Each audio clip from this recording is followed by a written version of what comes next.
What's going on, everybody, and welcome back to the channel. My name is Nathan, and on this planet we send it. And what we're going to be getting in today, well, I'll be honest, I'm a little long overdue, but I'm going to be putting out my KOH video here. And as a matter of fact, I was trying to debate on how to go ahead and put this video out on sort of what audience to sort of, make this for. And I decided I'm going to go ahead and make this for, if you kind of just want to see what it's like walking through Hammertown during these events and get a little bit of a taste on what, King of the Hammers is like. Again, just a little bit, because there's a lot of race video out to include the official video. Then this video is for you. So that's the plan for this video. We're just going to walk around, take a look, and talk with some of the vendors, make our way out and show you a little bit of the racing area, and then that'll wrap it up. It should be a pretty nice and easy and short and sweet video. All right, I got a plan in place. Risks were acceptable. Let's go ahead and send it. So when you come out to Johnson Valley for King of the Hammers, I'm going to be upfront with you. There's almost no winning when it comes to the environment. Number one, if it's not windy that day, then all the dust that's being kicked up from like the 100,000 people that are there, basically the dust goes nowhere. It just becomes a huge dust bowl. But on days where it's winding, where it will blow that dust away, well, it's also blowing the dust up from other places so that it's covering you. And so you're kind of either being hit with a lot of wind that feels like little needles, depending on how windy it gets because of how fast the wind is blowing, or else that dust bowl makes you want to pull those COVID masks back out. So the first thing that we wanted to do, which we didn't do last year, was go right to the merch shop. And I say that because last time we were here at the same week on the same day, but the merch shop was already starting to sell out of things. So if you want to get some cool merch, make sure you get to the merch shop early. So one of the first places that we stayed was taking a look at the portals from 74 Weld. And these are pretty cool. You get about 3 or 4 inches of lift. I'll let you hear them here in just a second, depending on the application. And you get a reduction to run bigger tires. So here I'll show you some of the conversation between my cousin and some of the developers here. Oh, I heard that was coming. Yeah, so we have a broken rack here, and this is our solution to it. We have a billet housing that we're going to swap 3.0 stuff into. So take the Haas 3.0, got it, put it into our rack. I saw you on that guy Exodus 4x4. Yeah, he was talking about you guys still arguing that. Yeah, so this is one of the first ones. Got it out here on display. Man, it looks awesome. Oh yeah. This JK over here trying to put the stock with that. The thing is, like, most people are running. Now, as far as the JL is concerned, and the axles and bolts too. Yeah. Right? He's making for the stock axles. Yeah. So this is all of our Jeep stuff, and this is made to bolt onto a factory end. So any JL, JK, JT with our bolts directly JT on. setup. What if you're running You're gonna have an inch less. So this is our Dana 60 setup. Okay. 99 to 04. We also have an 05 model as well, but it's all basically the same platform, and that's the rear. They don't whine too much? No. I mean, it's less than tires. Oh, really? What's the price point? It's $24,000 for a full set, all 4 corners. It comes with a big brake rotor, so you get a 14-inch rotor and full flow and axle shaft. It'll turn any semi-float into full float at the same time. So it's your lift, it's your gear reduction, and an 8-lug 1-ton gear bearing conversion, one package. So it's a 22% gear reduction. It'll take your 410 to a 5.0, or it'll take a 373 to a 456. So not having to regear your diffs, allowing you to keep a strong ring of pinion on that end, and it taking 22% of stress from here out. So you're not figure it out. So you guys are at El Cajon, right? We are, yeah, Lakeside. Yeah, okay.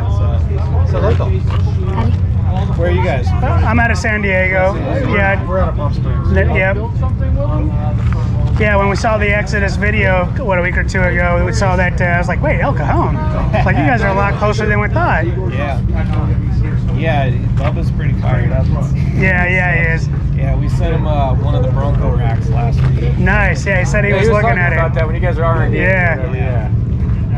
That's you guys good. sell this in the standard 5-lug? No. No, so it's all 1-ton. It is all 1-ton, yeah. Can we do a 5-lug? Yes. It would be a special order. Okay. So anything's possible. Yeah, anything's possible. So, because Terraflex actually makes it a 5-lug unit bearing with the Super Duty pack. So we would just source it from that. Next, we are over at the off-road warehouse tent. I was checking out these icons on how they do their beadlocks.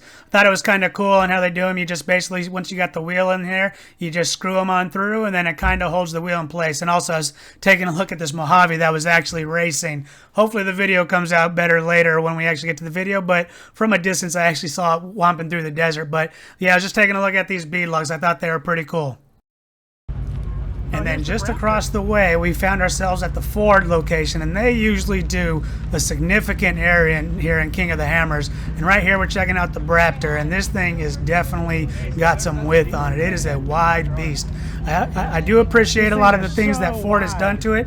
I can't say that I own one, but you know, you'll see here when I get over here and showing you some of the recordings that you know, I do appreciate some of the attention to detail. But I have been seeing some recent reviews that there's also some improvement that could be done on the attention to detail. But I'll go ahead and show you. There's a school guy that came up to us and gave us sort of the press treatment, as you'll see here in a second.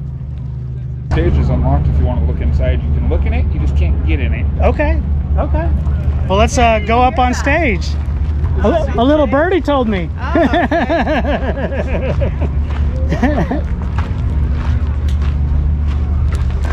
Just can't go in it, Leonardo, okay? But you can go up here.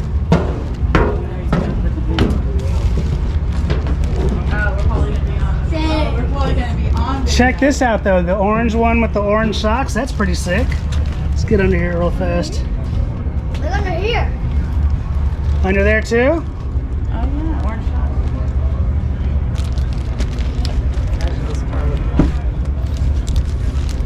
socks. Oh, check this out. I like the seat belts even. I'm gonna put this over here.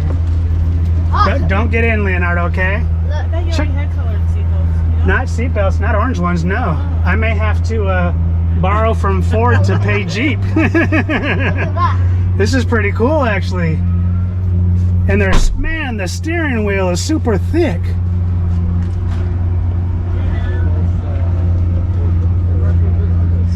That's pretty cool.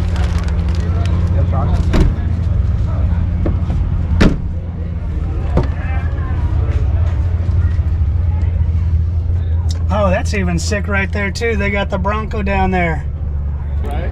And one of the cool things when you come out here to these events, when you go to the vendors, is number one, if you're looking for anything particular, it's probably a good idea to come out to these events because they tend to sell with no sales tax, and also they put a little discount on top of it. As you can kind of see these refrigerators being sold, they're kind of showing you what they normally are and what they're currently selling at. But it's definitely a good opportunity to catch potentially some good deals. How's that feel, Leonardo? Feels good? I like it really bad. You like it really bad or really good? Really good and really bad. Really good and really bad.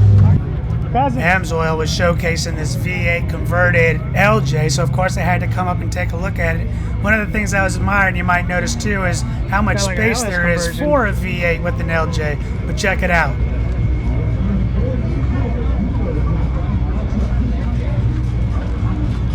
LS conversion.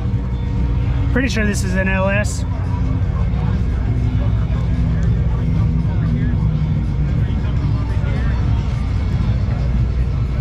Plenty of room.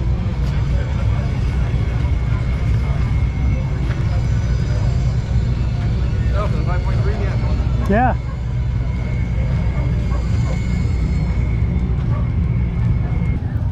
And I will say, if you want to learn another lesson from us, that when you do buy your merch early, if you do like we did, you can see we're all carrying all these yellow bags here. Probably a good idea to go ahead and just run those out to your vehicle, because we ended up pretty much carrying them around all day. Now, the gentleman on the right who's currently talking to the vendor here on the left at these Hutchinson's Beadlock wheels, he ended up talking pretty much the whole time, so I didn't get a chance to talk with the gentleman. But basically, these beadlocks, if I recall correctly, put something like 10,000 pounds of pressure on each side of the bead, so on each bead. So he was basically saying these beadlocks would never let go. And they are pricey. Again, if I remember correctly, they're about $700 to maybe $800 a piece. But if you're interested in some hardcore beadlocks, you might want to check out Hutchinson's here. And so since I have my Mojave, which has Fox shocks, when we were coming by the Fox shocks tent, I wanted to come over here and check out what they got. And they definitely had some pretty cool stuff like these 3.0s here.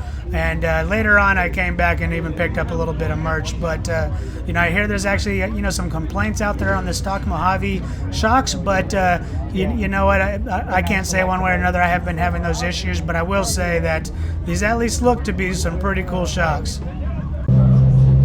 No, these are mine. Mine is the 2.5. That's the one that I want. But that'll be when I do all the upgraded suspension and everything. I like, maybe it's just a color thing, but I like Fox over King. I like the orange and black over the blue. I mean the silver and blue.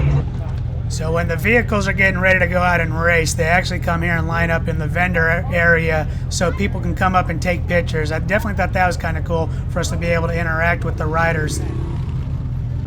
Now I know you just heard me talking about how I like how the Fox shocks look, you know, with the the orange and black over the blue and silver here. But as soon as I saw these right here, I felt like I might be cheating on Fox. But these probably made me change my mind on whether staying with Fox or going with Kings, because these shocks right here just look too hardcore not to admire them. I definitely got to give King credit. They're, you know, on the top for a reason.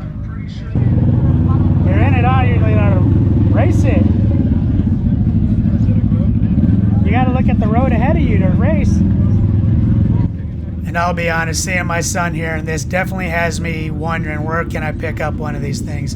I think it would be perfect to put one of these in the back of my Mojave, and then when we get on out to the desert, let my son rip around in his own Jeep so he can start practicing for when he has his own big Jeep. But he even had its own winch in the front. I definitely thought this was pretty cool. So what I didn't know at the time is all these bugs were lining up to do a stock race, and they, as a matter of fact, when I get here towards the end of the video, you're going to see them all lining up on one big drag strip, you know, and then they just kind of gun it trying to get up a hill. But I'll be up front, most of them were not making it up the hill. And I thought it was pretty cool that the Marines came out here and were letting children climb up on the displays that they had, like my son climbing up this assault vehicle, you know, and I'll just take the opportunity, you know, to say God bless the Marines. You know, they go forward, they sacrifice their time and potentially give their lives for our country, and then also to their family and their friends that, you know, sort of give us these service members to go forward into harm's way. So it's something that's felt on both sides. Not just the service members, but also on the family and friends that have to see them go to war sometimes. Thank you. So when I saw this race in Mojave out here, of course I had to walk up to it and take a look at it. I thought it was, you know, I just kind of wanted to see on how a race in Mojave actually looks, and it looks, for the most part, it's kind of stock, but you can see the bumper's already taking a bit of damage. That bumper definitely isn't holding up, but hey, it doesn't matter. We finally decided it was time for us to head back to the vehicles, grab some lunch, and drop off the merch we had picked up by this point. So here we all are, just taking a little break at the vehicles and getting ready to head on out. We actually decided just to take a quick break, but we were going to go have lunch once we made it actually out to the racetrack, as you'll see here in a little bit. So this is where we decided to go ahead and eat our lunch, and if you kind of look back there to the sort of center left, you'll see what appears to be like a line of dust sort of there, but it seems like a somewhat a definitive line. Well, the GoPro doesn't do great at distances, but that's actually all those Volkswagen bugs lining up to do the big long drag race. I think that's the Mojave Gladiator. Holiday. I thought that was Diesel. No, the one that's racing. Oh, yeah. So the race shortly stopped after we got over to that other location, and I didn't catch the bugs doing their drag race, so I apologize about that. But we ended up over here at Chocolate Thunder, and we didn't really stay here too long. We did see cool vehicles like this one doing some cool things, but as you can see, this Jeep here was actually trying to tow out another Jeep. I'm not sure if it was a JL or maybe a Gladiator, but they were kind of blocking everything up for the most part, so we really didn't get to see too many vehicles coming through when we were here. And what I'm trying to show you guys here is it's really kind of hard to tell how many people are in KOH during the daytime. But as soon as it gets to the nighttime and the lights start turning on, you can definitely start getting a good feel for how many people are actually out there, as you can see here.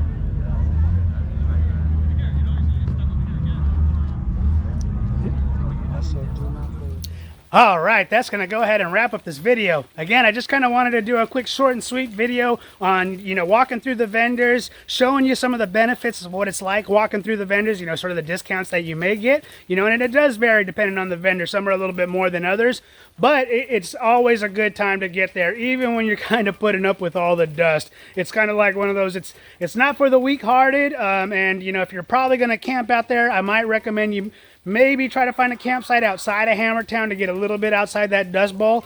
But overall, if you can have an RV, then you can get on site. Just make sure your air filters are good to go, and you should be fine. All right, so for those that like the Jeeping videos, I'm just going to let you know I've already finished my first part of a 2-part series where I headed out to the 395 out by Lone Pine, and I did some cool scenic, sort of not necessarily overlanding, but more like safari style stuff. So if you're into that, then you'll be looking forward to my next video. Thank you for watching. I hope you enjoyed this video, and I'll see you on the next one.